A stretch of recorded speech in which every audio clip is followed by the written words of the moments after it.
Welcome back.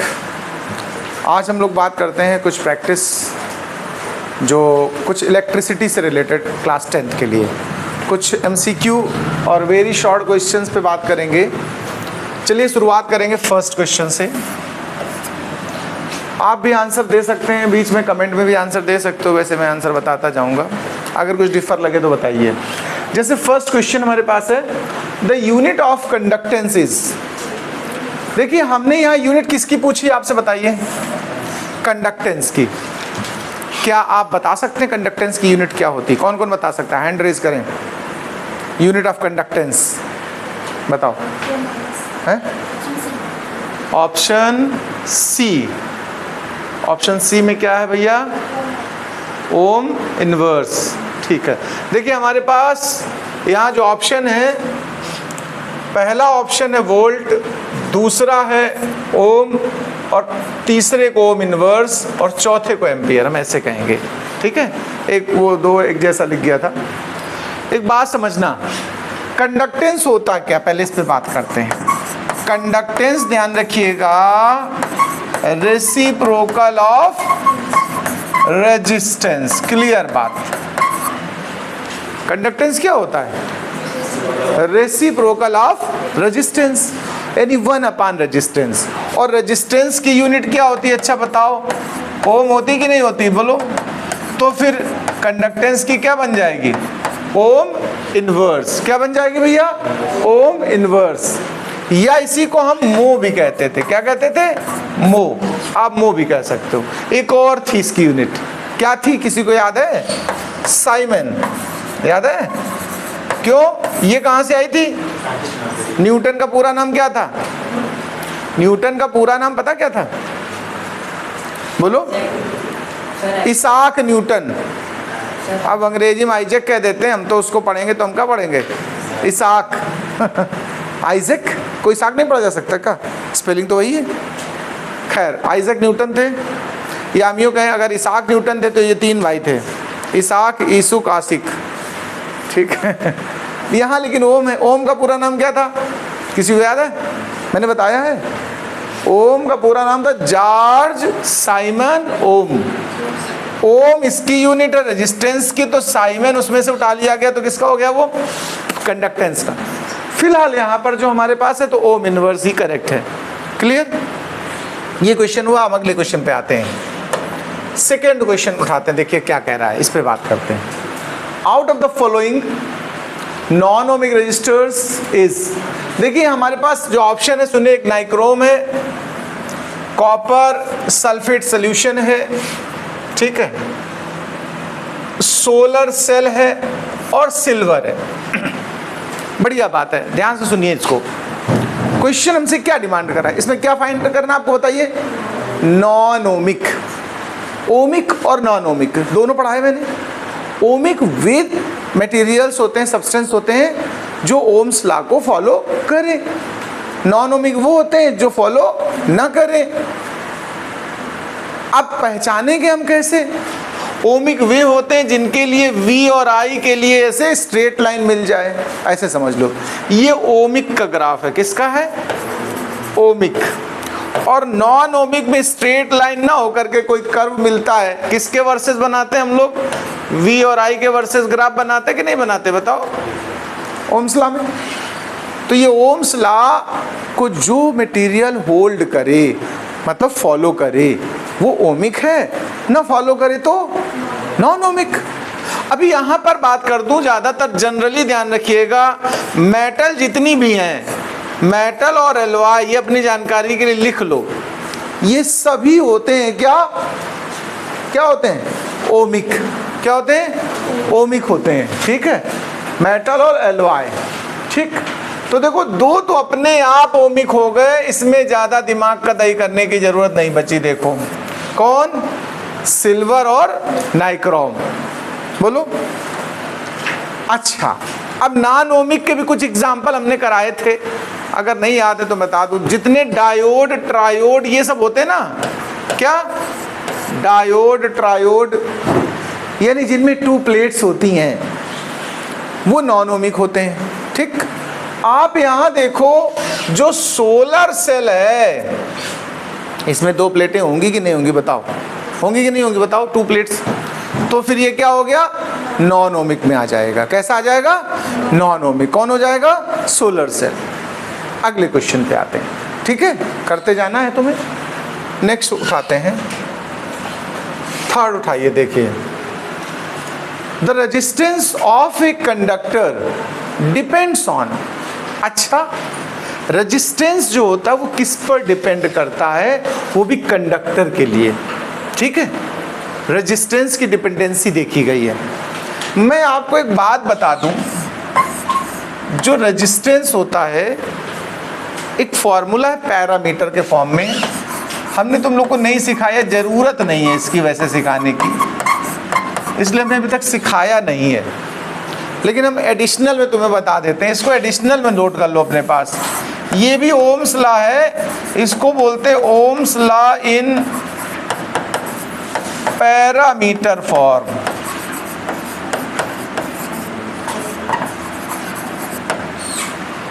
इन सब का मतलब बताते हैं, यहाँ जो वैल्यूज है इनका क्या मतलब, यानी जो रेजिस्टेंस है वो किन किन पर डिपेंड करेगा, ये एक्सप्लेन करता हूँ।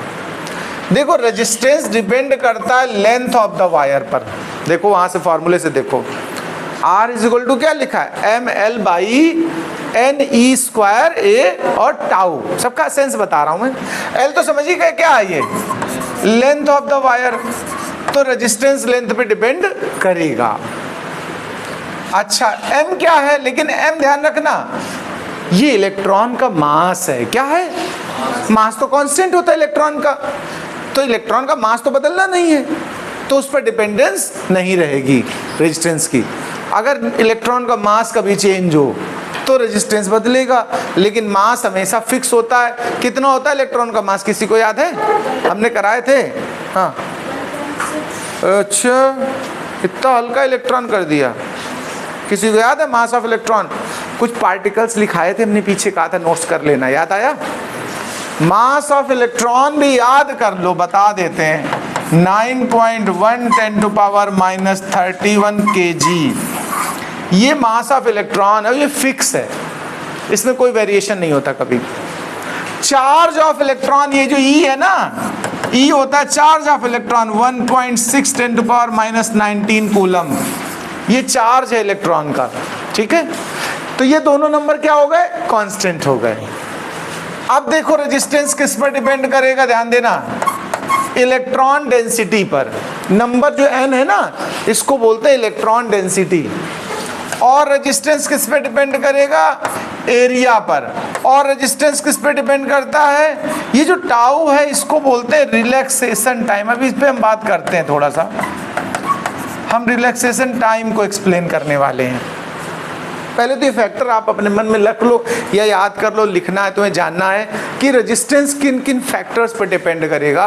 तो हम कहेंगे लेंथ ऑफ द वायर पे डिपेंड करेगा। अभी तुम्हारी क्लास में ये वाला टर्म थोड़ा सा डिफिकल्ट रहेगा, तो इसको ना भी बताओगे तो काम चलेगा, ठीक है। एरिया पर भी डिपेंड करेगा। ये जो टाइम लिखा पीछे, रिलैक्सेशन टाइम, देखो अपान में, इसको सिंबल हमने टाउ लिखा, ये टाइम को रिप्रेजेंट करा रहा है, ध्यान रखना। ये जो सिंबल टाउ है, इसको टाउ पढ़ते हैं। पढ़ते हैं क्या इसको, टाउ। अगर चाहो तो ताऊ पढ़ सकते हो, तुम्हारे ताऊ जी हैं ये, ठीक है, सम्मान के साथ इनको देखो। ये है लेकिन रिलैक्सेशन टाइम, रिलैक्स। एक्चुअली में जब इलेक्ट्रॉन चलता है ना मेटल के अंदर, तो वो एटम से टकराता रहता है। एक टकराना और दूसरा टकराना के बीच में जो मकराना है, यानी खाली जगह।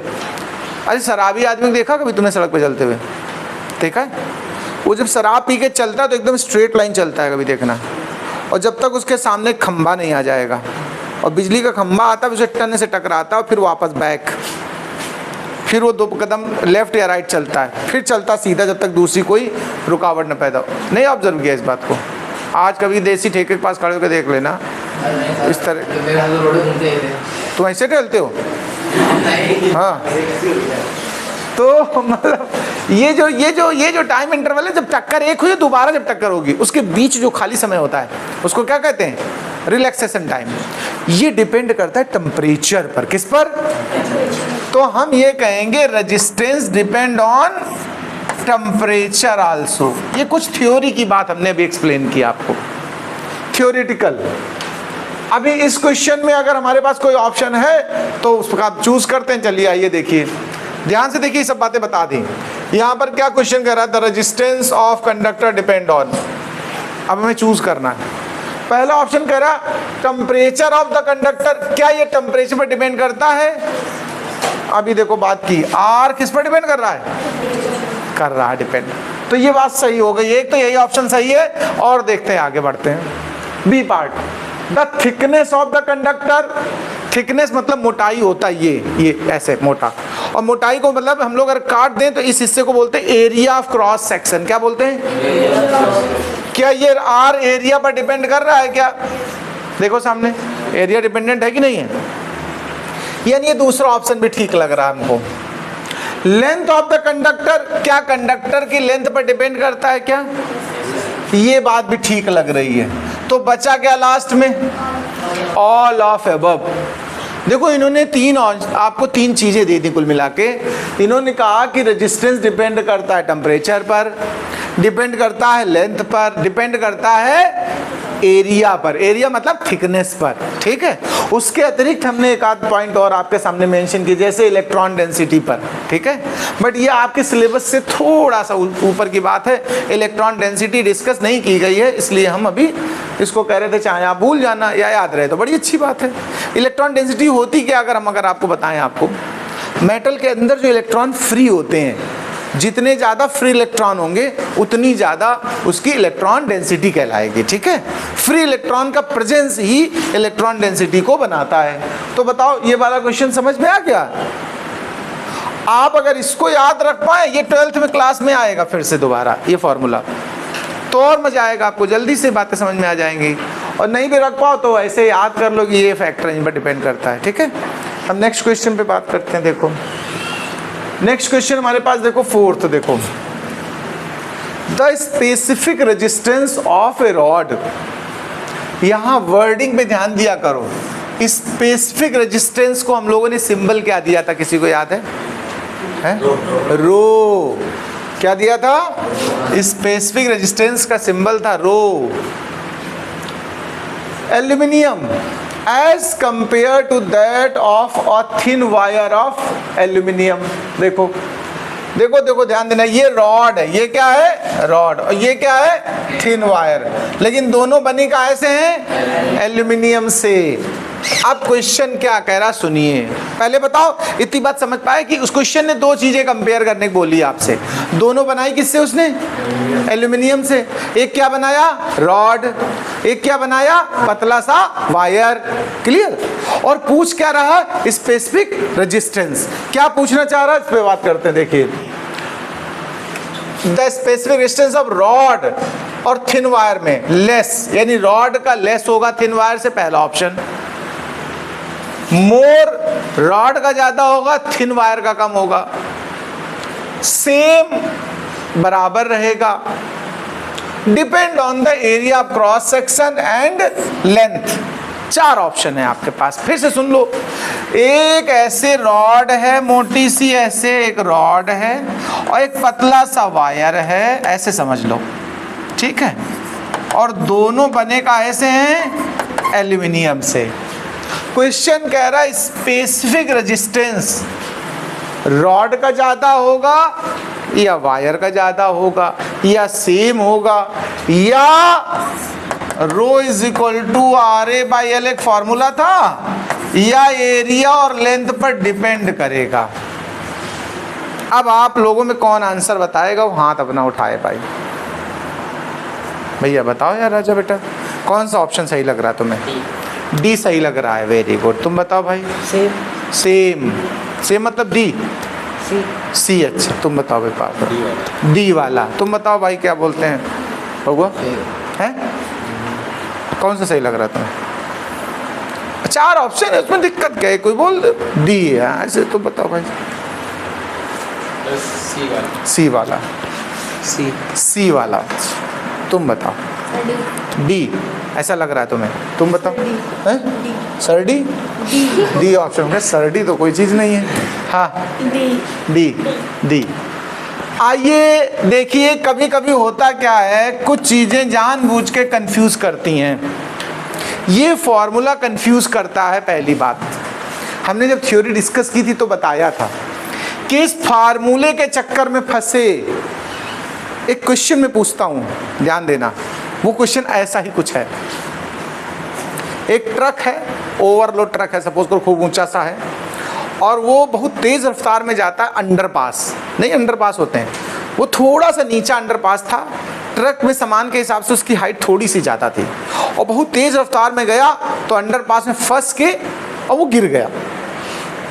ट्रक एकदम चकनाचूर हो गया, उसकी सब लाइटें खराब हो गई, सिर्फ एक लाइट बार बार बुझ रही थी, बंद हो रही थी, बुझ रही थी, बंद हो रही थी। बताइए कौन सी ऐसी लाइट होगी? बंद ही है ना। लेकिन चूंकि हाथ का इशारा है, मोस्टली लोग सोचते हैं यानी कोई जल रही होगी, बंद हो रही होगी, ये तो मतलब है। तो जो हाथ से इशारा किया गया वो क्या बता रहा है? कपड़े सुखाने के लिए क्या जरूरी है? धूप जरूरी है। लेकिन लोग क्या सोचेंगे? रस्सी। ऐसे हाथ से इशारा किया गया कि नहीं किया गया? तार, जैसे बोला कि तार, रस्सी या तार, ऐसे करने से।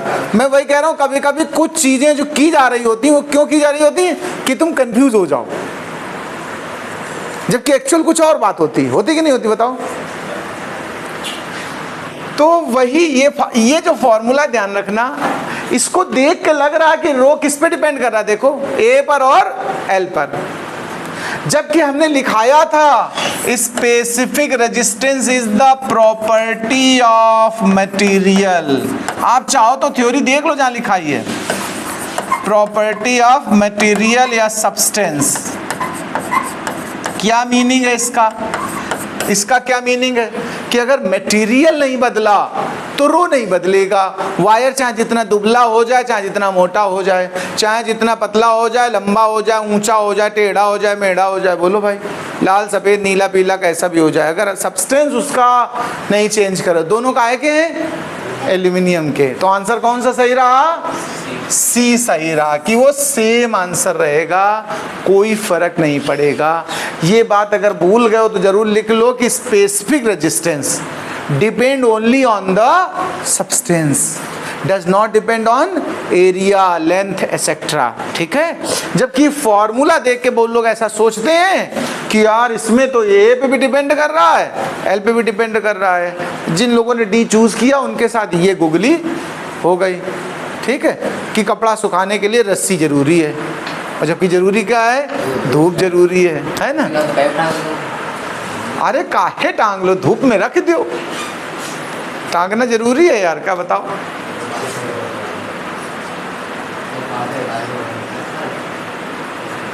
चलिए अगले क्वेश्चन पे आते हैं। फिफ्थ क्वेश्चन उठाते हैं, जरा ध्यान देना। इफ द लेंथ एल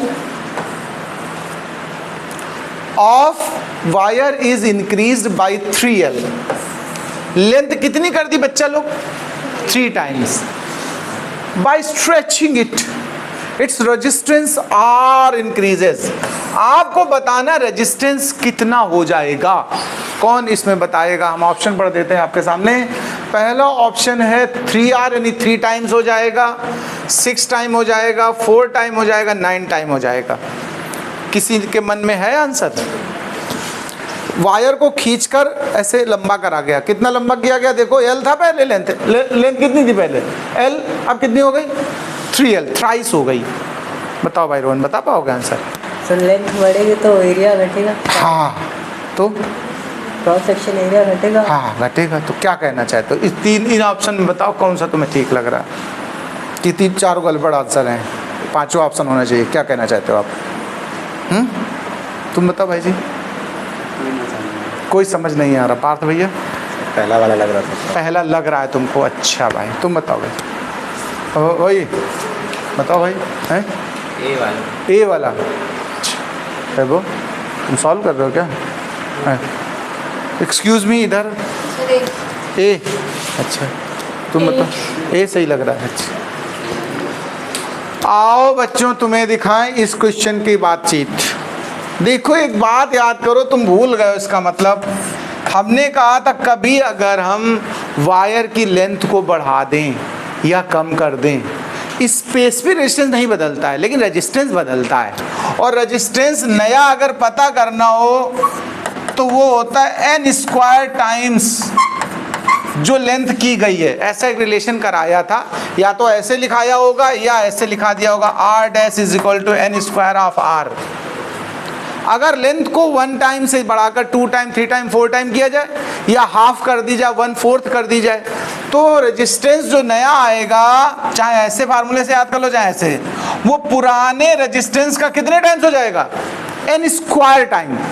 यहां इसको कितना लंबा किया बताओ, कितनी लेंथ बढ़ी, 3 टाइम बढ़ी, और 3 का स्क्वायर करो 9, तो यानी पुराने रेजिस्टेंस का कितने टाइम्स हो जाएगा, 9 टाइम। तो आंसर कौन सा सही, डी। कौन सा सही, ना समझ में आई बात। इसको सॉल्व भी किया जा सकता है, आप चाहें तो हम आपको वीडियो लिंक शेयर कर देंगे, ठीक है।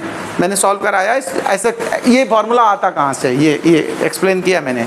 आज हम इसका वो पूरा कॉन्सेप्ट शेयर कर देंगे, आप लोग उसको देख लेना, ठीक है। अभी तो इसमें क्या आंसर आया, 9। अब ऐसा कोई क्वेश्चन आ जाए, कहा जाए मान लीजिए लेंथ 4 टाइम कर दी गई, तो रेजिस्टेंस कितना हो जाएगा, खत्म। मान लो ऐसे कह दिया, इधर देखो, इधर एक्सक्यूज मी, अगर कह दिया जाए एक रेजिस्टेंस है, उसका जो वैल्यू है वो 8 ओम है, और उसकी लेंथ को बढ़ा करके हमने 6 टाइम कर दिया,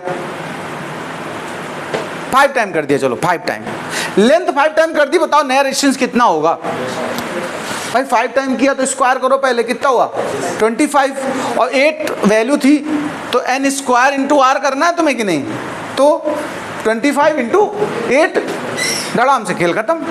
ऐसे ऑब्जेक्टिव क्वेश्चन को करना नहीं, बिना करे ही हो जाता है। अगला पार्ट आते हैं, आइए नेक्स्ट पे, 6 question. Which of the following is ohmic resistance, कौन सा ओमिक, आप ध्यान से देखो, ध्यान से देखो, ओमिक कहा है इसमें, नॉन ओमिक नहीं कहा है। हाँ बताओ, डी सही लग रहा है तुम्हें, नाइक्रोम वायर, वेरी गुड। देखो एक बात हम तुम्हें बता दें, वैसे सी भी ठीक है और डी भी ठीक है, जनरली मैं बोल रहा हूं, सुनिए, दोनों में थोड़ा डिफरेंस आ रहा है।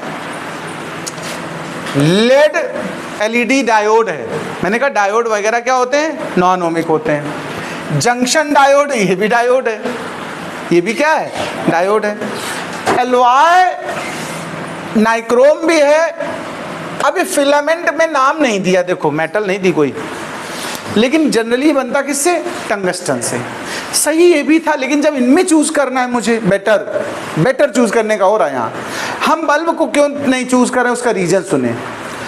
बल्ब को जब जलाते हो, ध्यान रखिए, तो लगातार टेम्परेचर बढ़ेगा, बोलो, तो जब टेम्परेचर बढ़ता जाता है, ध्यान रखिए, तो रेजिस्टेंस भी उसी हिसाब से बढ़ता जाता, फिक्स नहीं रह पाता है। इसलिए शुरुआत तो ठीक होती है, ओमिक रहता है, फिर धीरे धीरे कर्व होने लगता है। इसलिए इसको हम नहीं चूज कर रहे हैं। जब हम एक ही आंसर चूज करना हो, अगर कभी मोर देन 1 करेक्ट हो तो फिर दोनों लिए जा सकते हैं, ठीक है, ऐसी सिचुएशन में। 7 number, for which of the following substance resistance decreases with increase in temperature. देखिए टेम्परेचर के साथ किसका रेजिस्टेंस क्या हो रहा, ध्यान देना जरा, डिक्रीज हो, जबकि टेम्परेचर क्या हो, इंक्रीज हो। यहां बहुत अच्छी बात है, रेजिस्टेंस टेम्परेचर से उल्टा चेंज बोल रहा कि नहीं बोल रहा। टेम्परेचर बढ़ाओ तो रेजिस्टेंस कम हो, या टेम्परेचर कम करो तो रेजिस्टेंस बढ़े, यही तो बात है, इन्वर्स रिलेशन है। टेम्परेचर के साथ आपको बता दें मेटल का डायरेक्ट होता है, कैसा होता है, अगर टेम्परेचर बढ़ेगा तो रेजिस्टेंस भी बढ़ेगा। एलॉय के साथ भी वही होता है। अगर आपके पास by the way temperature dependency नहीं है, तो आप इसको छोटा सा एक लाइन में लिख लो, dependency of temperature, dependency of resistance on temperature, dependency of resistance on temperature. ये ऐसे छोटा सा 2 लाइन में लिख लो बात, कि कैसे डिपेंड करता है, जरा ये जानकारी आप अपने पास लिख लो। इसके लिए एक फॉर्मूला भी होता है, मैं चाहे तो ऐसे लिख दूं, R is equal to R0 1 plus alpha T, ये रिलेशन है। वैसे तो यहां से क्लियर हो रही है बात, कि जो रेजिस्टेंस होता है वो टेम्परेचर डिपेंडेंट, ये तो T है, ये टेम्परेचर है, ठीक है। एलवाई देखो ध्यान रखना, फॉर पहले मेटल की बात करते हैं, एक लाइन में पहले मेटल की बात करते हैं। फॉर मेटल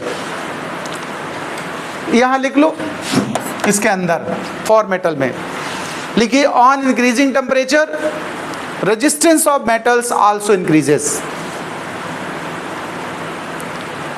तो ये पहली बात आपने लिख ली, यानी दोनों चीजें इंक्रीज हो रही हैं, ठीक है। On increasing temperature resistance of metals also increases. Second point लिखो फॉर एलवाई,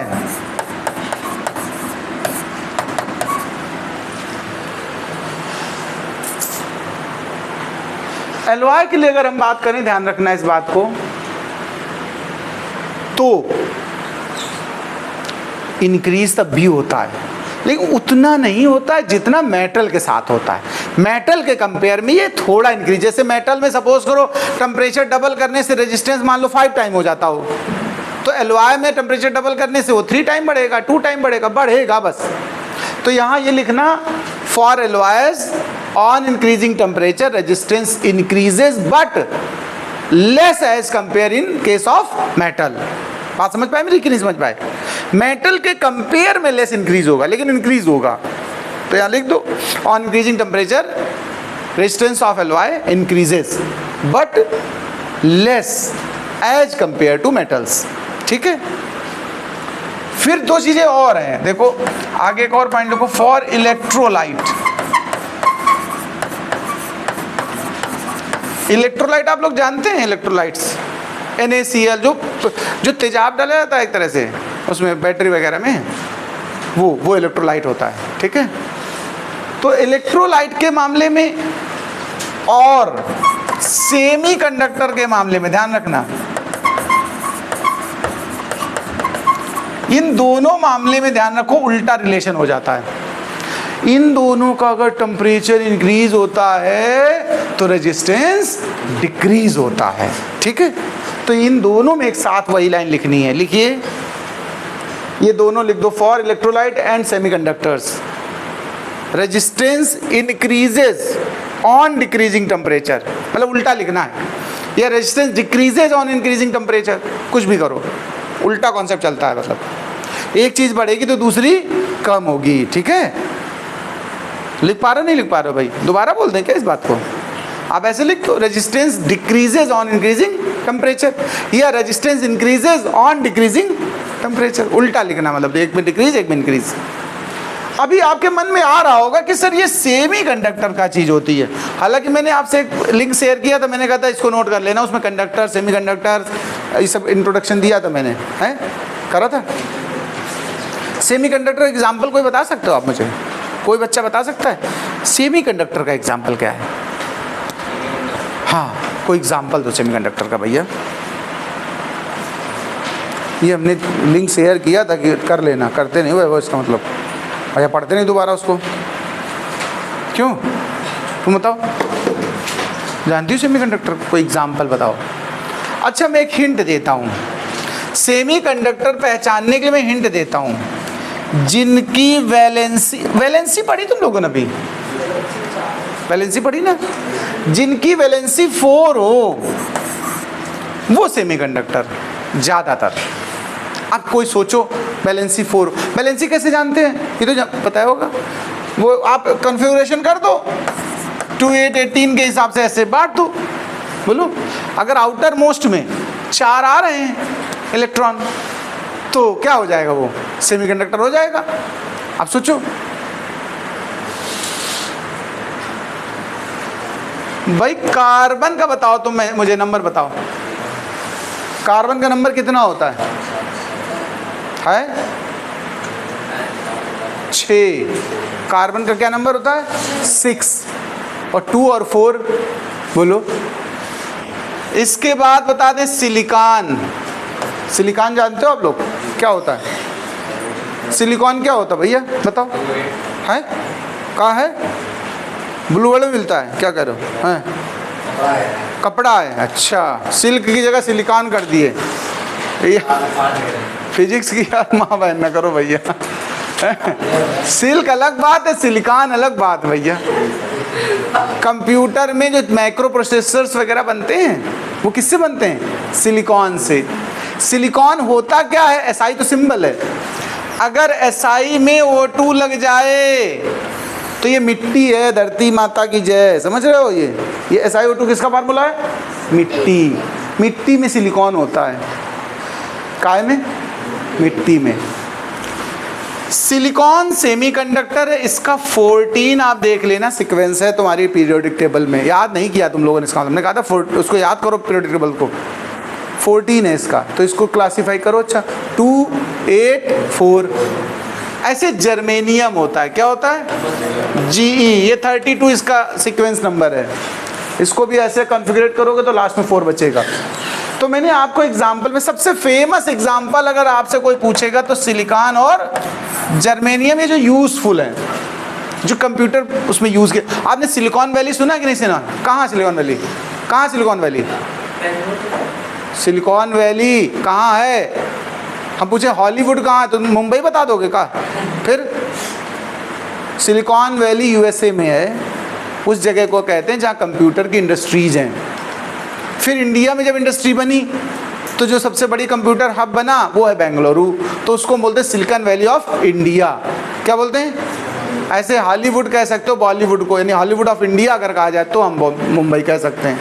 ठीक है। यूपी का भी सिलिकॉन वैली है, वो कहाँ है बताओ? यूपी का सिलिकॉन वैली कहाँ है? नोएडा। वहीं तो कंप्यूटर ज़्यादा बनते हैं, वहाँ काम होता है। तो सिलिकॉन वैली नाम इसीलिए पड़ा क्योंकि कंप्यूटर इंडस्ट्रीज़ में सिलिकॉन का इस्तेमाल ज़्यादा होता है। तो चलो अब हम अपने ऑप्शंस पे आते हैं। मेन क्वेश्चन तो फंसे हुआ अभी, तो ये तो कहानी हो गई दुनिया भर की। For which of the following substance resistance decreases with increase in temperature? आओ ऑप्शन में देखते हैं कौन हमारा सटीक बैठा है। क्या कॉपर यहाँ सटीक बैठ रहा है? कॉपर क्या है? मेटल। मेटल में तो रिलेशन सीधा सीधा होता है, अभी लिखाया, इनवर्सली नहीं होता है, डायरेक्टली होता है। Where are you going? What happened? Why are you not sitting here? Do your questions. Come with blue, mister Blue. आगे देखो, कार्बन, मरकरी, प्लैटिनम। अब हमारे पास इतने ऑप्शन है।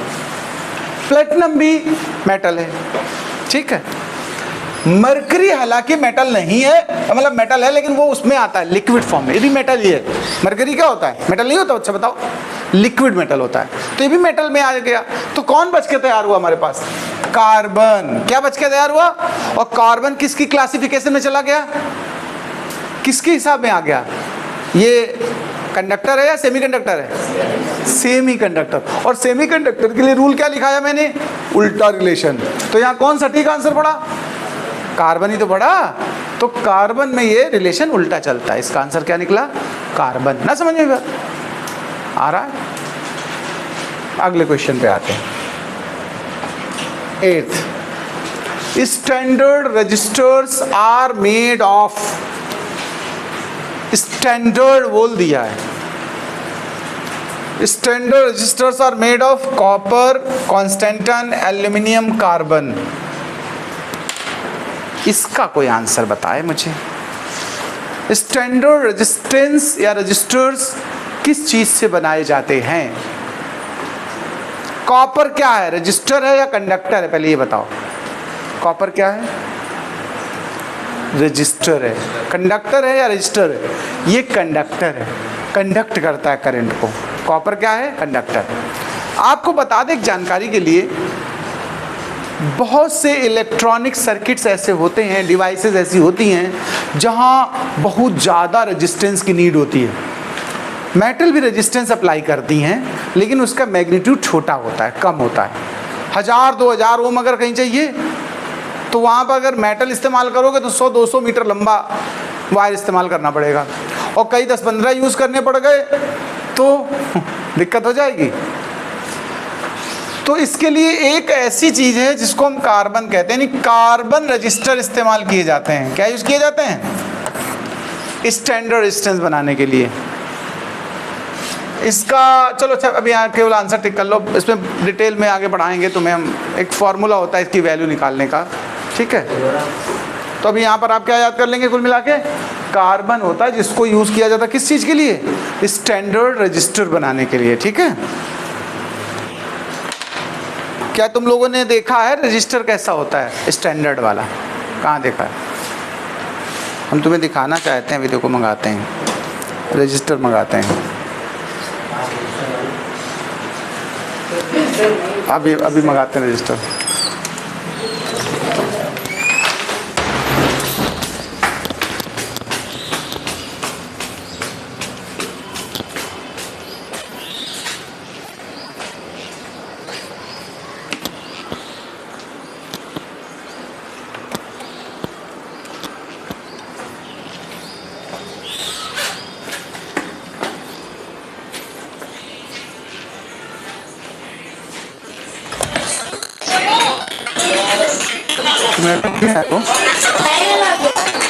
चलो पढ़ जल के।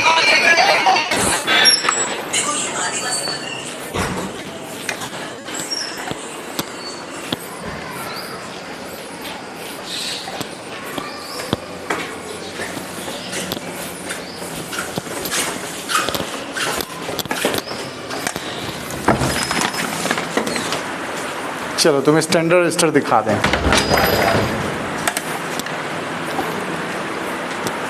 धीरे धीरे तुम लोग को मिस्त्री बना देंगे, ठीक है।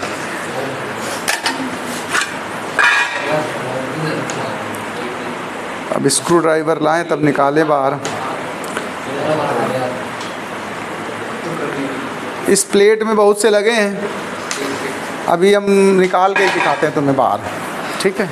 एक स्क्रू ड्राइवर निकालें ज़रा।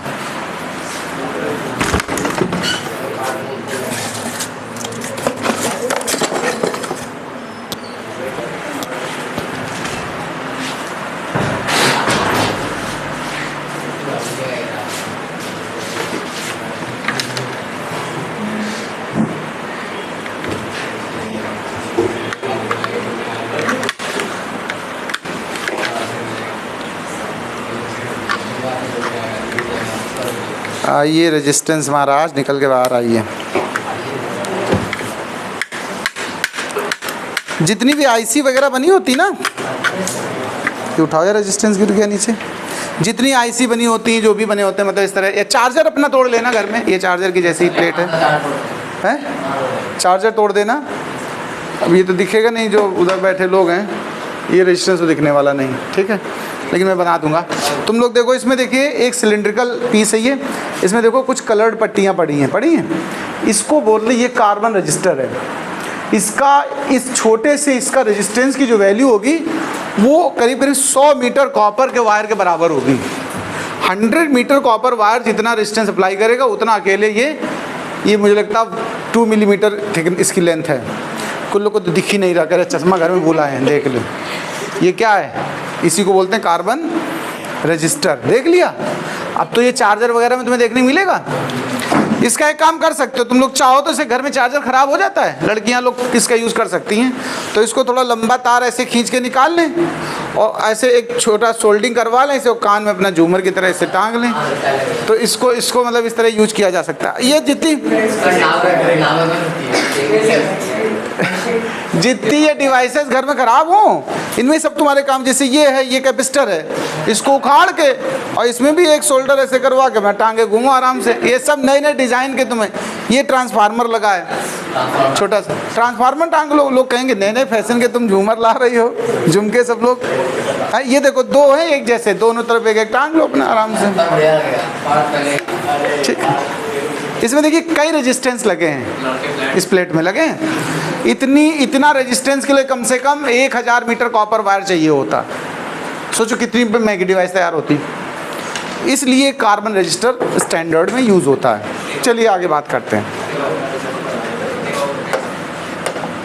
Next point, the properties for which nichrome wire used in heating appliance. हाँ देखो, हीटर में, ओवन में जो यूज करते हैं वायर्स या कॉइल, उसमें जो सब्सटेंस यूज करते हैं उसकी क्या खास प्रॉपर्टी होती, क्यों उसको यूज किया। कॉपर की कॉइल क्यों नहीं बना दी, नाइक्रोम की ही क्यों बनाते हैं। ध्यान देना भाई, वायर तो लेना था, ऐसे ऐसे कॉइल स्प्रिंग बना देते, कॉपर के बना देते, एल्यूमिनियम के बना देते, आखिर नाइक्रोम क्यों इस्तेमाल किया गया? इन प्रॉपर्टीज में तो पहचाननी है कौन सी प्रॉपर्टी उसके लिए यूजफुल है। पहला, स्पेसिफिक रेजिस्टेंस इज हाई, उसका स्पेसिफिक रेजिस्टेंस ज़्यादा होता है। दूसरा, resistance decreases with increase in temperature, temperature बढ़ने के साथ रेजिस्टेंस कम होता है। Resistance increases with increase in temperature, और बोथ ए एंड सी, ध्यान रखना ए और सी ही करेक्ट है। इसका क्या आंसर सही है? क्योंकि ये क्या था? नाइक्रोम था। क्या था? और नाइक्रोम किस में आता है बताओ? एलॉय में। नाइक्रोम किसका किसका एलॉय है पता है? निकेल और क्रोमियम का। एलॉय का टेम्परेचर बढ़ाने से रेजिस्टेंस बढ़ता है, तो ये एक ऑप्शन ठीक था इसका। देखो, resistance increases with increase in temperature, लिखा कि नहीं लिखा? और साथ ही साथ इसका स्पेसिफिक रेजिस्टेंस भी हाई होता है। तो यहाँ पर दो प्रॉपर्टीज की ऐसी हैं जिनकी वजह से इसको इस्तेमाल किया गया। ठीक है, तो ऑप्शन करेक्ट कौन सा बना जाके? ए एंड सी, यानी डी ऑप्शन करेक्ट बना। अब हम लोग 10th क्वेश्चन पे आते हैं। देखो, अ सुपर कंडक्टर, बहुत बढ़िया। तुम लोग जानते हो सुपर कंडक्टर क्या होता है? सुना कभी? आज उसको भी जान लो, थोड़ा सा पॉइंट डाल लीजिए इसको भी, सुपर कंडक्टर।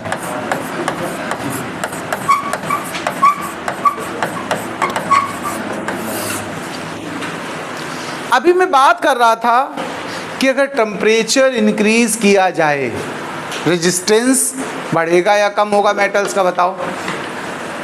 टेम्परेचर इंक्रीज किया जाए तो रेजिस्टेंस पे क्या असर पड़ेगा? इंक्रीज करेगा, बोलो, मेटल्स का। और अगर टेम्परेचर डाउन किया जाए तो डिक्रीज होगा रेजिस्टेंस, होगा कि नहीं होगा बताओ? यानी हम कह सकते हैं जो रेजिस्टेंस मेटल के साथ है वो टेम्परेचर के इन्वर्सली चलता कि नहीं चलता? बताओ। ये प्रैक्टिकल किया था एक साइंटिस्ट थे, उनका नाम था के ओन्स। क्या नाम था? ये तुम याद कर सकते हो बात, ये सुपर कंडक्टिविटी की बात बता रहा हूं। के ओन्स ने प्रैक्टिकल किया इसी कॉन्सेप्ट को लेकर, और मरकरी के साथ किया। किसके साथ? मरकरी का लिया मटेरियल, मरकरी, यानी मेटल कौन सी इस्तेमाल कर दी? मरकरी। उसका टेम्परेचर डाउन करते गए, डाउन करते गए, डाउन करते गए, डाउन करते गए, तो रेजिस्टेंस क्या होता होगा? Down down down. बोलो भाई। जब टेम्परेचर मरकरी का डाउन करते करते उन्होंने पहुंचा दिया कितना? 4.12। बोलो कितना? तो रेजिस्टेंस हो गया 0। मरकरी का रेजिस्टेंस कितना हो गया? 0। बात समझ पाए? अच्छा, एक बात समझ लो, रेजिस्टेंस अगर 0 है तो बताओ मुझे कंडक्टेंस कितना होने वाला है? बताओ। क्योंकि कंडक्टेंस होता क्या है? Inverse of the resistance. और रेजिस्टेंस को 0 पुट करो तो कंडक्टेंस क्या बनने वाला? बताओ। इनफिनिट नहीं बन जाएगा? 0 से डिवाइड करो तो वैल्यू क्या आती है? इन्फिनिटी। कंडक्टेंस इन्फिनिटी हो गया, मतलब जो भी चार्ज होगा वो सीधा पार, कोई एनर्जी लॉस नहीं। ऐसी सिचुएशन क्या कहलाती है? Super conductivity. और इस समय मरकरी इस टेम्परेचर पे जाके क्या हो जाती है? Super conductor. यानी रेजिस्टेंस नाम की कोई चीज बचती ही नहीं है। बट ये प्रैक्टिकल पॉसिबल नहीं है। प्रैक्टिकली जो हम लोग घरों में सोचे वायरिंग करा हमारे, अगर इसकी वायरिंग हो जाए तो एनर्जी लॉस बिल्कुल ना हो, कतई बर्बादी बिजली की कतई ना हो, बहुत फ़ायदा हो। कि फ्यूचर में शायद कभी ऐसा कुछ पॉसिबल हो पाया, कोई मटेरियल ऐसा कुछ बन पाया कि वो सुपर कंडक्टर बना, तो अच्छी बात है। अभी ये केवल थियोरेटिकली बातें, या कह सकते हो लैब में हो पाया है। किस में हो पाया? तो डेफिनेशन वाइज लिखना है तुम्हें, थोड़ा सा लिख लो, 2-3 लाइन, 2-3 लाइन लिख लो इसके बारे में। लिखिए, when temperature of metals decreases, then resistance also decreases.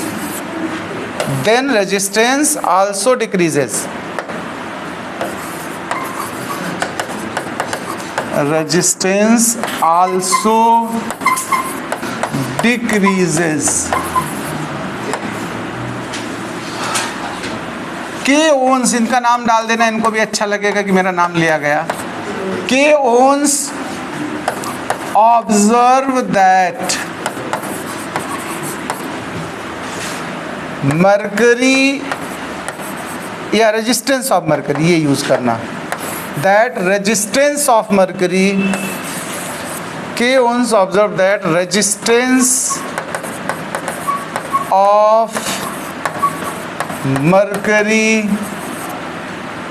at 4.12 Kelvin becomes 0. That is, its conductance becomes infinite. This state of metal at which resistance becomes zero, resistance becomes zero, is called superconductivity. And such material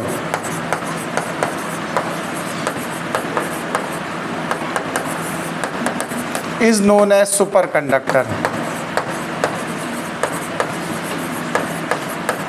superconductor note कर लीजिए भाई जी, फिर और अगले दिन कुछ और सीखेंगे। नमस्कार, टाटा, बाय बाय।